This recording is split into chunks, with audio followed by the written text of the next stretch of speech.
আধার card update করতে হবে। এই জুন মাসের মধ্যেই যদি আপনার আধার কার্ড আপডেট না করেন তাহলে হয়তো আপনার আধার কার্ড ল্যাপস হয়ে যাবে। এই নিয়ে হয়তো আপনি প্রচুর টেনশনে আছেন যে কোথায় যাব, পোস্ট অফিসে যাব নাকি কোনো ক্যাফেতে যাব।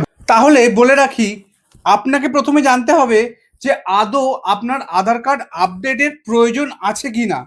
এই ভিডিওতে আমি বলবো আপনার হাতে থাকা মোবাইল ফোন থেকে কিভাবে আপনি জানতে পারবেন যে আপনার আধার কার্ড আদৌ আপডেট করতে হবে কিনা। তারপর তো আপনি যাবেন পোস্ট অফিসে। চলুন একদম মোবাইল স্ক্রিনে গিয়ে আপনাদের দেখিয়ে দিই। প্রথমেই চলে যাবেন আপনার ফোনের ক্রোম ব্রাউজারে, সেখানে গুগলে গিয়ে সার্চ করবেন মাই আধার সার্ভিস। এই যে লেখা আছে মাই আধার সার্ভিস, এইখানে ক্লিক করবেন।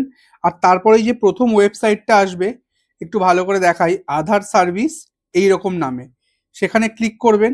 ক্লিক করার পর প্রথমে দেখা যাচ্ছে ভেরিফাই আধার, এই ভেরিফাই আধারে ক্লিক করবেন।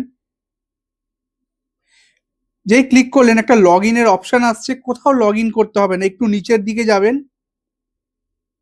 গিয়ে দেখবেন চেক আধার ভ্যালিডিটি, ক্লিক করলেন। এইবার এইখানে গিয়ে আপনাকে আধার কার্ডের নম্বরটা দিতে হবে আপনি যার চেক করতে চাইছেন, দিয়ে দিলেন। তারপর যে ক্যাপচাটা আছে ক্যাপচাটা ফিল করে দিলেন, প্রসিড করলেই দেখতে পাবেন আধার কার্ড ভেরিফিকেশন কমপ্লিটেড। তাহলে এই আধার কার্ডের মালিক যে, তাকে আর আধার কার্ড ভেরিফিকেশন করতে হবে না। তাহলে দেখতে পেলেন তো, আর বুঝতেও পারলেন যে কিভাবে আপনি চেক করবেন। যদি ভিডিওটা ইনফরমেটিভ লেগে থাকে অবশ্যই ভিডিওটা শেয়ার করে দিন এমন মানুষদের কাছে যারা আধার কার্ডের আপডেটেশন নিয়ে অনেক চিন্তা ভাবনা করছেন। চলুন দেখা হচ্ছে এরকমই কোনো ইনফরমেটিভ ভিডিওতে।